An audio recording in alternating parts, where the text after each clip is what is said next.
In the peaceful village of Nyakundi, where children laughed and the wind carried the scent of fresh rain, a young girl named Asaye lived a life filled with warmth. She was the light of her home, the joy of her people, and the pride of her mother. But love and innocence meant nothing to a man whose heart had been poisoned by greed. Her father, Zuboko, was once a man of honor, respected by the village for his wisdom. But over time, the hunger for wealth consumed him, turning him into a man who valued gold more than blood.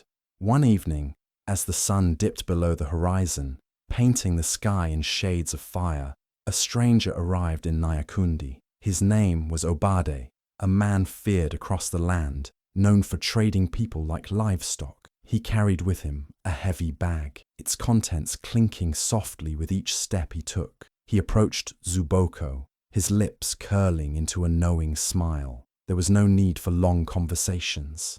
The trader had made this offer many times before, and men like Zuboko always listened. Gold in exchange for his daughter, a future of wealth in exchange for a child's life. For a brief moment, hesitation flickered in Zuboko's eyes, but greed crushed it like a dying flame. His decision was made in an instant, without a second thought, without a trace of remorse.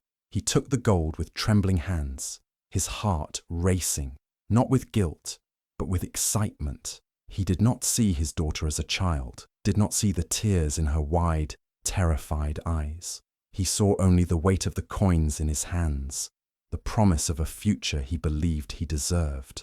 Asaye did not understand at first. She thought it was a mistake, that her father would stop them, that he would fight for her. But when Obade's rough hands grabbed her wrist and yanked her forward, reality crashed over her like a wave. She screamed, kicking, pleading, her voice breaking the silence of the village. She called out to her father, her cries piercing the evening air. But Zuboko never turned back. He stood still, clutching his gold, staring at the ground, unwilling to meet the eyes of the daughter he had just sold. The villagers watched, horrified but powerless. No one dared to challenge Obade.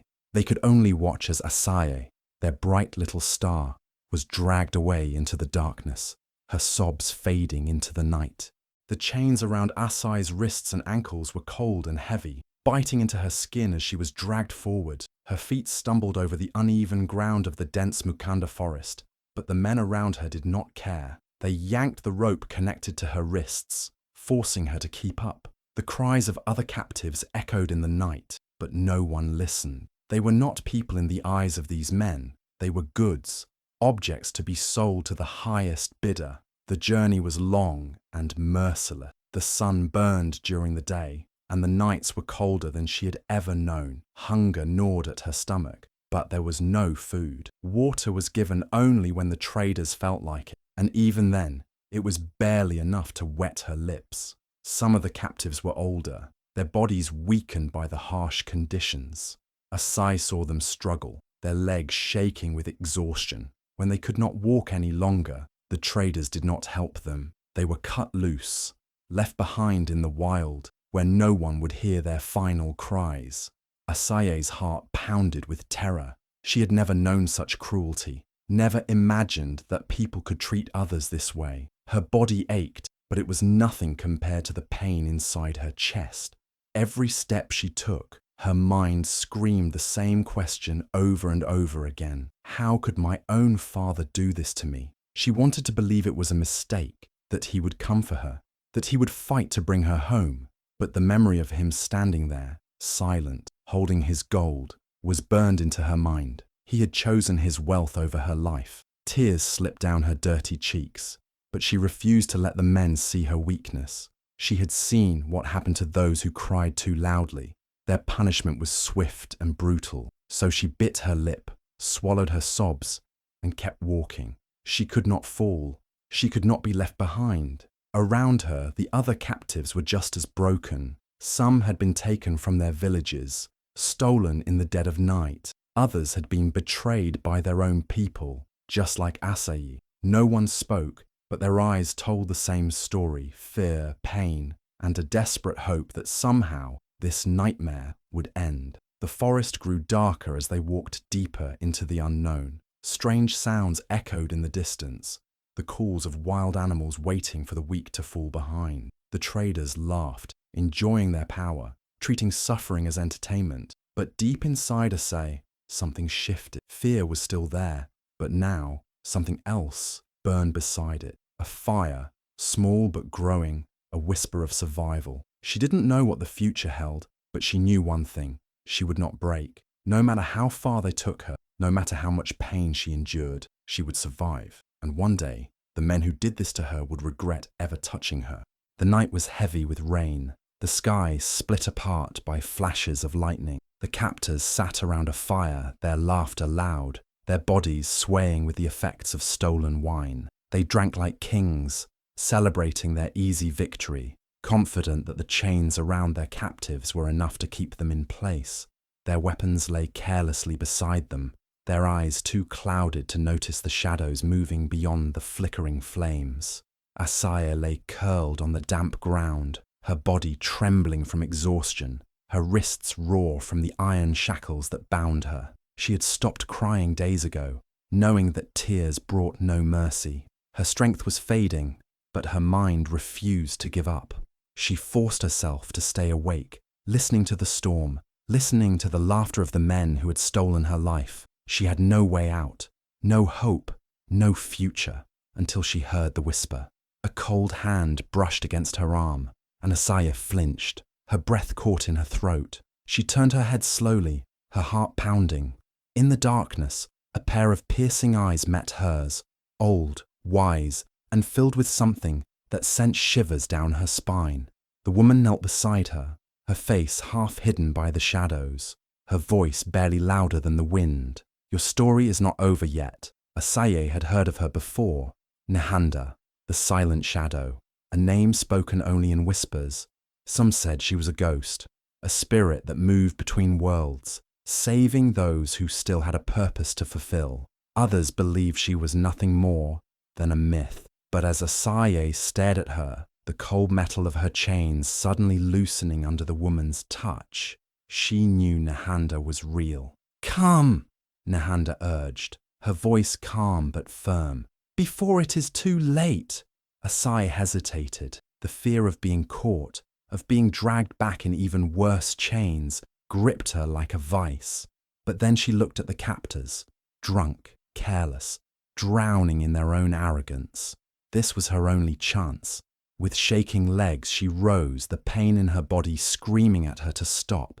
Nehanda's grip was strong as she led her through the mud, past the sleeping guards, past the dying embers of the fire. Each step felt like an eternity, the weight of fear pressing down on her. One wrong move, one snapped twig, and everything would be over.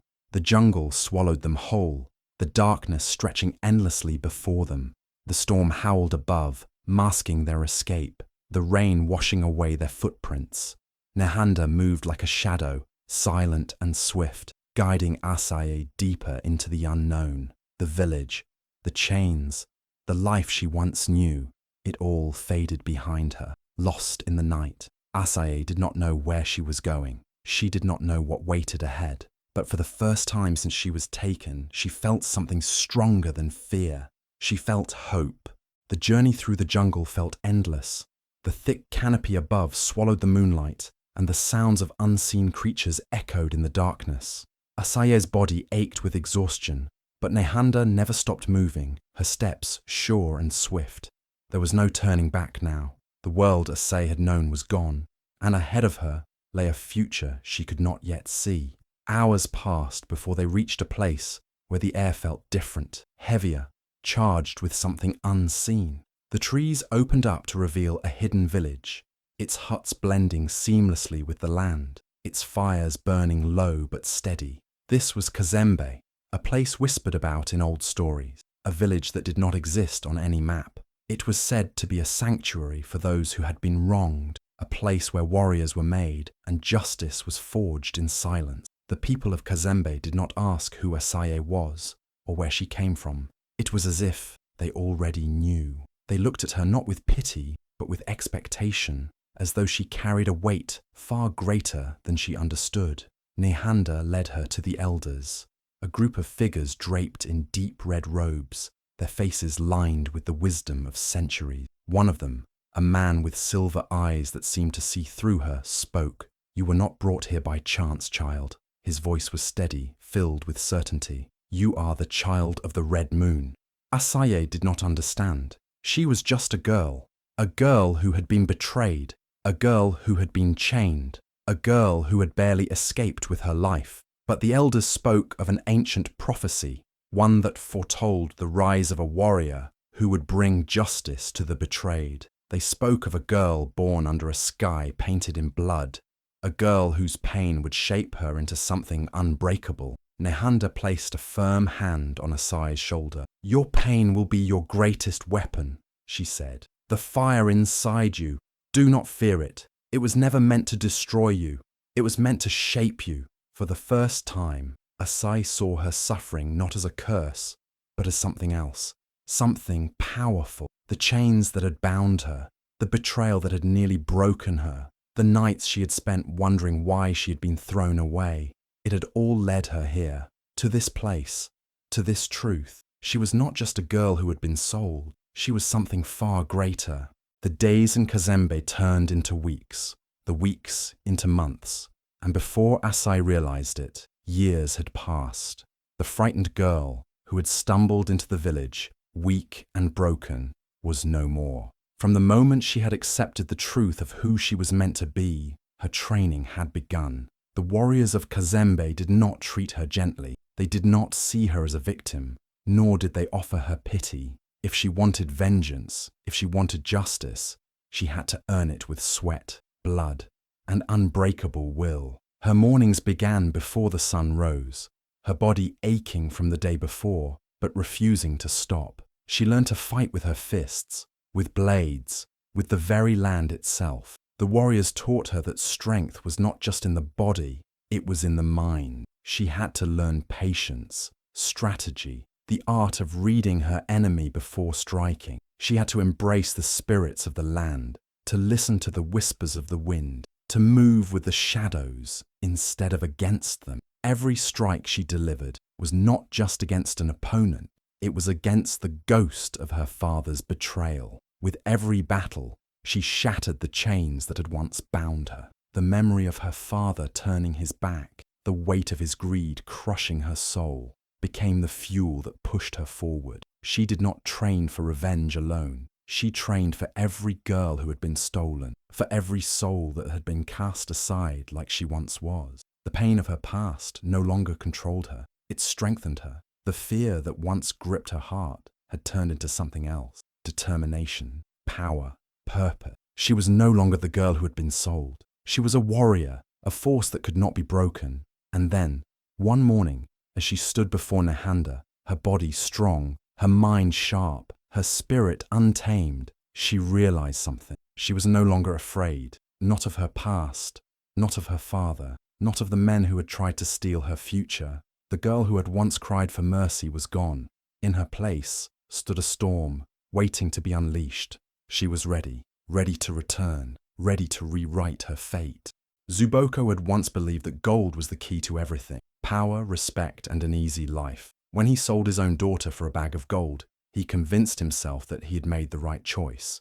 But the moment the coins touched his hands, his downfall had already begun. At first, the wealth seemed like a blessing. He walked through the village with his head high, his pockets heavy, and his heart light with greed. He rebuilt his home with fine wood, bought the best cattle, and feasted like a king. But the gold did not bring him peace. It did not erase the echoes of Asaye's screams, or the looks of quiet disgust from the villagers. Then the misfortunes began. First, his crops failed. The land that had once been fertile turned dry and lifeless. No matter how much he planted, nothing would grow. The cattle he had bought fell sick one by one, their bodies wasting away until there was nothing left. The villagers murmured that the gods had turned their backs on him. Soon, enemies came. Bandits who had once feared him now saw weakness. His wealth made him a target. One night, they stormed his home, tearing through everything he had built. They stole his gold, burned his field, and left him with nothing but ashes. Sickness followed. His body, once strong, became frail. His hands, once greedy and full of wealth, trembled with fever. The villagers who had once respected him now spoke in hushed tones when he passed. He saw the way they looked at him, with pity, with disgust. He heard the whispers. He sold his own daughter for gold. Now the gods punish him. The weight of his sins crushed him. He had traded his own blood for riches, and now he had nothing left. No gold, no power, no daughter, only regret and the slow, agonizing realization that he had destroyed himself. The night was silent, but the air was thick with something unspoken, something heavy. Under the glow of a blood-red moon, a lone figure stepped into the village of Nyakundi.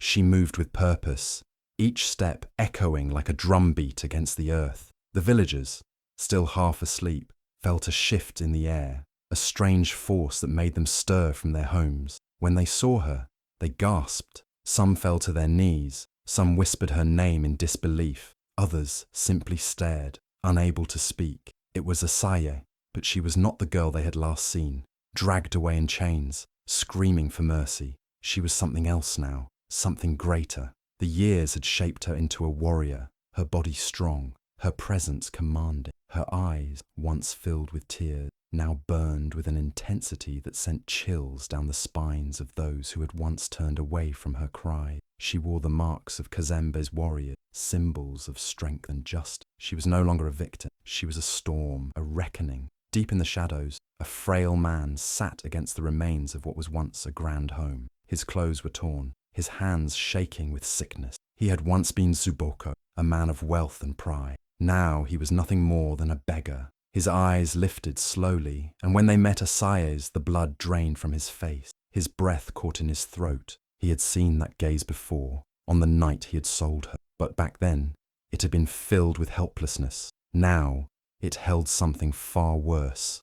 He tried to speak, but no words came. He wanted to beg, to explain, to pretend that what he had done could be forgiven. But deep in his heart, he knew the truth. His past had finally caught up with him, and there was nowhere left to run. Zuboko knelt on the cold earth, his body shaking as he looked up at the daughter he had betrayed. The same daughter he had once sold for gold now stood before him, taller, stronger, unbreakable. Her eyes held no tears, no sorrow, only a calm, piercing gaze that made his heart pound with terror.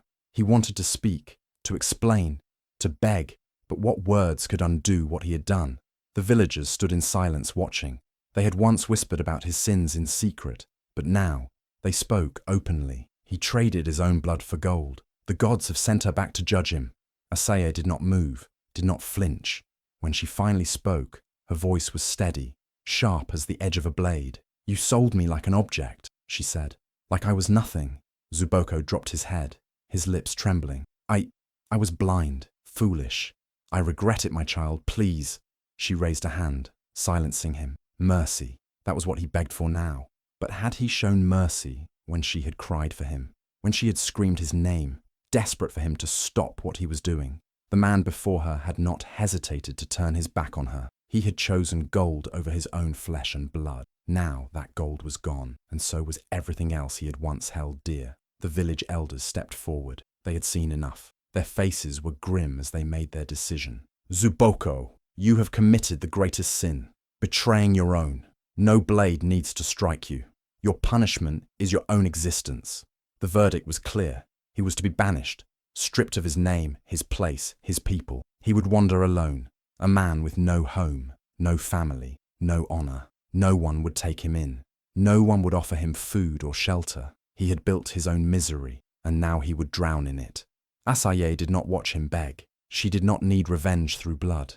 His suffering was greater than any sword could deliver. Without a word, she turned and walked away, leaving Zuboko to the fate he had created with his own hands. Asaye did not return to Nyakundi to destroy.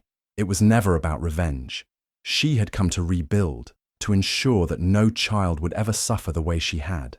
The village had been poisoned by greed, its people blinded by silence and fear. But Asaye had learned in Kazembe that true power was not just in strength, it was in wisdom, in leadership, in knowing how to change a broken world instead of simply punishing it. The villagers, who had once turned their backs on her cries, now looked to her with respect. They saw the warrior she had become, the strength in her stance, the fire in her eyes. She was no longer a victim of the past. She was their protector now, the shield between them and the darkness that had once consumed them. She rebuilt Nyakundi not with gold, but with justice. She made sure that no father would ever trade his child for riches again. She created new laws, teaching the people that true wealth was not in gold, but in the bonds of family, the strength of a united village. Those who sought to harm the innocent, to sell their own blood for greed, were banished, just as her father had been. Time passed, and Nyakundi flourished under her rule. The land healed, the people thrived, and the whispers of betrayal were replaced with stories of hope. Her name spread beyond the village, reaching far and wide. She became a legend, the girl who had been sold but returned as a queen. Asaye had been born in chains, but she had broken them all, and in their place, she had built a legacy that would never be forgotten. Word spread across villages, across kingdoms, carried by those who had witnessed the rise of something greater than revenge. Asaye's name was spoken with both awe and fear, a reminder of the consequences of greed and the power of justice.